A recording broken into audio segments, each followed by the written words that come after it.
Hello everyone, it's Livia here, aka Story Minded, and I'm finally getting around to making my sort of final video to wrap up my second year of university. I'm currently studying an undergraduate degree in English and Creative Writing, and this video is just sort of to talk about my last assignment, which was my dissertation proposal combined with a literature review, which was my sort of first experience of writing a literature review.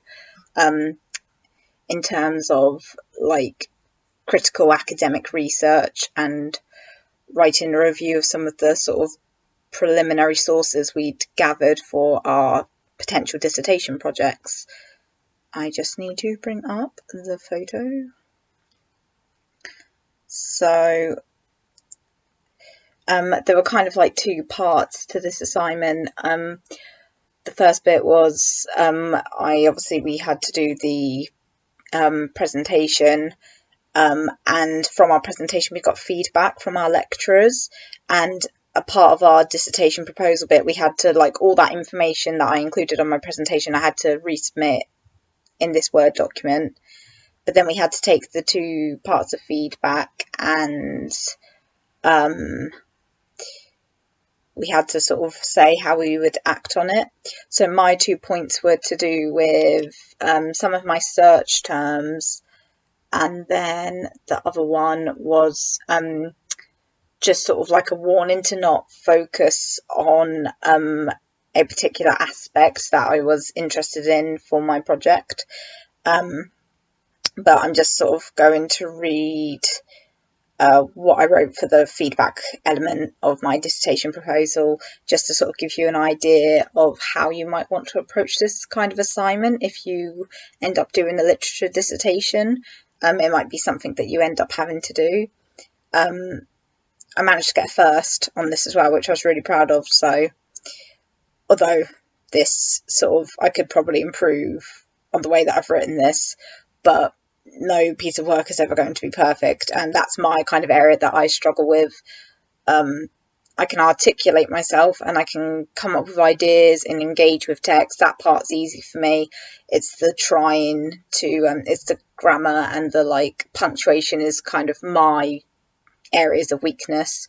So don't take this as like, oh, write like this and you'll definitely get a first, because that's not what I'm trying to say. I'm just sort of trying to share how I approached it in case it helps people who are struggling, because it can be quite difficult trying to take on board feedback and figuring out how you want to act upon it. But I thought it'd just be easy if I sort of read what I wrote to give some help. From my presentation feedback, I had two areas to consider for improvement. The first was to consider narrowing down my search terms, early modern England and disability, as they are too broad on their own. The second was to ensure I did not become transfixed on Milton's blindness, as I have plenty to analyse in terms of the blind themes associated with my primary text. Regarding my search terms, I could expand disability to disability studies to provide it with more focus. I would stop using early modern England, as I cannot think how I could clarify or reduce its broadness. However, reflecting on my other search terms, I realised that they have already generated enough potential academic criticism to engage and utilise in my dissertation project. For this reason, I most likely will not use the search terms disability or early modern England. Concerning the advice about not becoming too focused on Milton's blindness, I want to offer reassurance and clarify my interest in this area. Formerly, I had the core question, how does Milton's blindness influence his work, which I wanted to act as a thread throughout my dissertation. However, I am no longer utilising it in this way, hence why I have not included it in my core research questions list. During my preliminary research, I have discovered a theoretical viewpoint where critics argue Milton inserts himself into his works. I do not necessarily agree with this viewpoint, but it confirms that Milton's experience of losing his sight informs an integral part of his work. I acknowledge that authorial context is something to be treated with caution, but I firmly believe it is too significant not to address in my dissertation. By all means, This will not be the predominant focus of my dissertation, but it will feature through these critical arguments and as a potential contextual factor within my introduction. After all, Milton wrote extensively on his blindness in multiple mediums, although actually a good bit of feedback I got from a lecturer was like, I don't mean the word mediums, I meant genres, but my brain came up with the word mediums and I was like, let's put that in there, but no, I should have said genres and kept it more simple. And his quotes provide insight into the essence of my project. There seems to be a trend of critics who believe Milton portrays blindness as a negative experience. However, it is my view that Milton creates a realistic landscape of blindness, conveying the negative aspects, but ultimately shows blindness positively as the key to accessing higher knowledge. To conclude, I take on board the feedback. Something I sort of would highly recommend is if you are planning on doing an English literature dissertation, because obviously if you're doing the split degree like me where you're doing English and creative writing, you get the choice of whether you want to do a creative writing dissertation or an English literature dissertation. But something I would highly recommend you do, take the dissertation proposal part seriously. Like, it's only a proposal, and if your ideas change, that's fine, but really try to put the effort in and carve out your proposal as much as you can and take the time to think about it and plan where you want to go.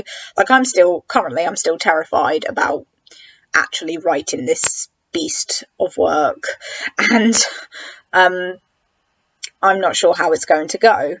I've got really lovely positive feedback from my lecturers concerning my dissertation proposal, which has given me confidence, but because of the situation at my university where the Vice Chancellor, shall we just say, is basically cutting the majority of our English Literature department, so out of the lovely 13 members of staff we have, they're cutting 8 of them, which is absolutely ridiculous, and even our city council has basically told our university, you do not need to do this, but of course that's fallen on deaf ears. I may not even be able to end up doing this project if I don't obviously have a supervisor who would be able to supervise it, so it's very uncertain at the moment. I don't like it. I've sent an email to sort of get some clarification, but who knows if I'm going to hear. Apparently we find out who's being cut at the end of this month, which is just horrible to think about for our staff members who work so hard, but it is a very great unknown. But I still don't regret putting the effort in, and I don't regret gathering as much like preliminary research as I can.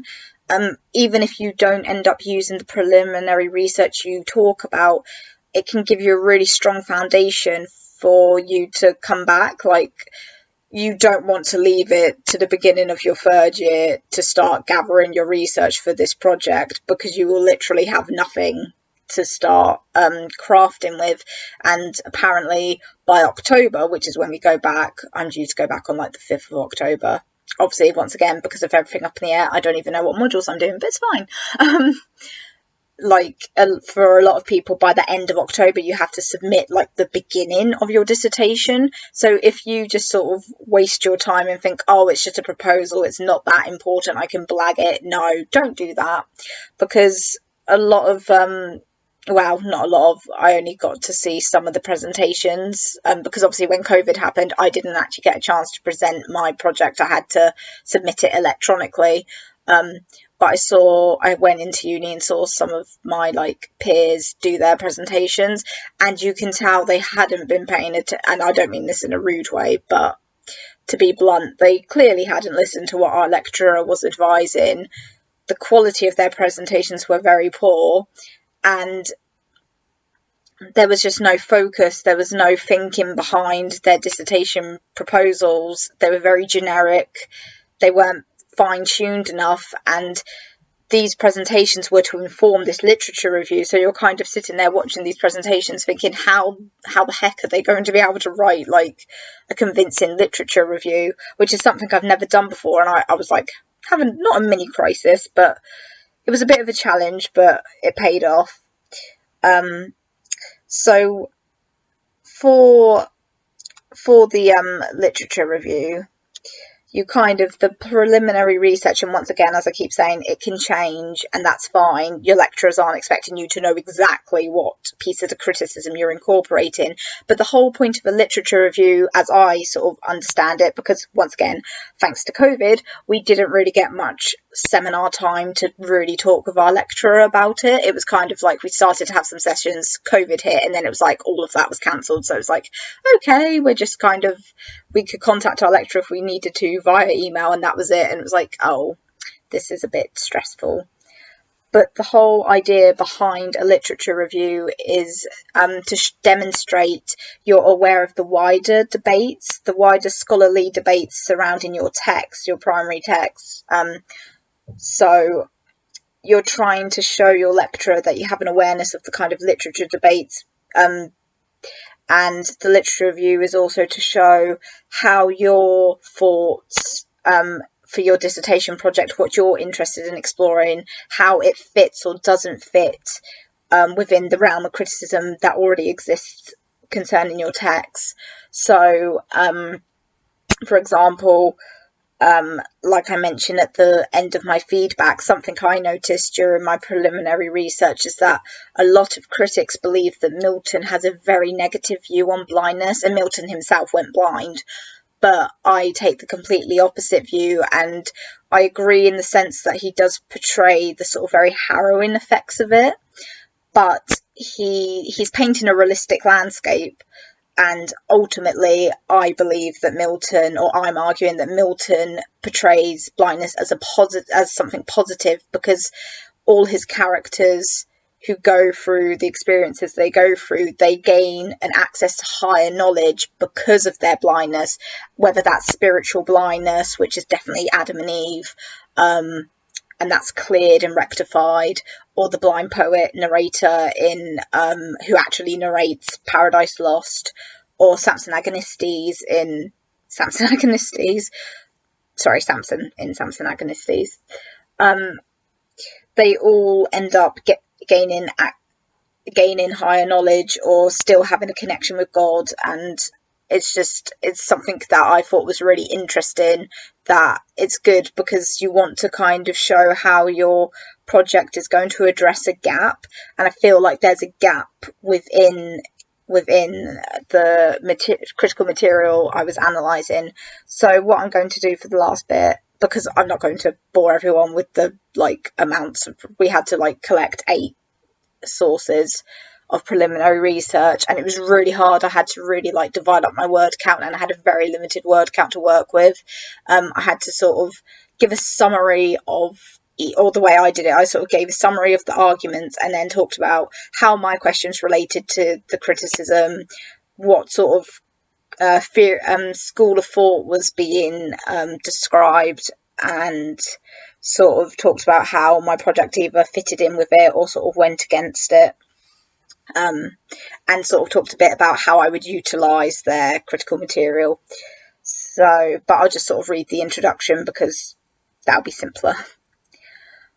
And for this bit, we also had to sort of almost, if our dissertation proposal title had changed, we had to obviously put our literature review, we had to put our potential title. So mine is now The Blind See, Concepts of Blindness Within John Milton's Paradise Lost and Samson Agonistes. I collated the following sources by combining the key search terms Milton, blindness, Paradise Lost and Samson Agonistes. These sources either highlight differing perspectives on blindness or demonstrate areas where critics overlook this significant feature in favour of other critical debates.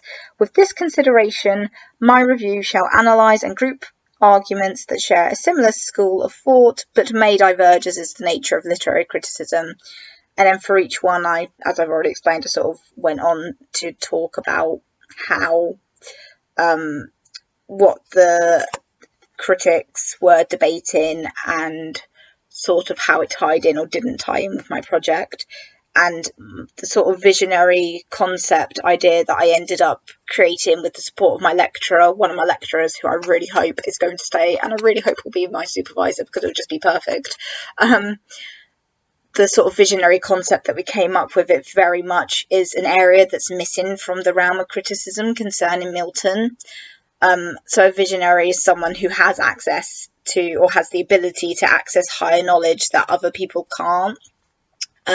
So for example, the blind, once again, the blind poet narrator who keeps cropping up in Paradise Lost and narrates the whole of the story, poem, epic poem.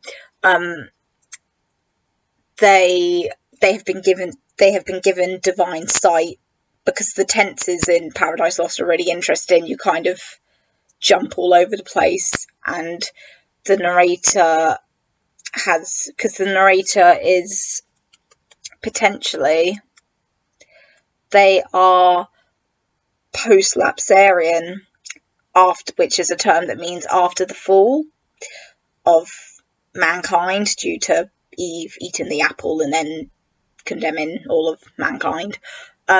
So the blind poet has been given this gift of divine sight. They're immortal. They're seeing things that they shouldn't be seeing.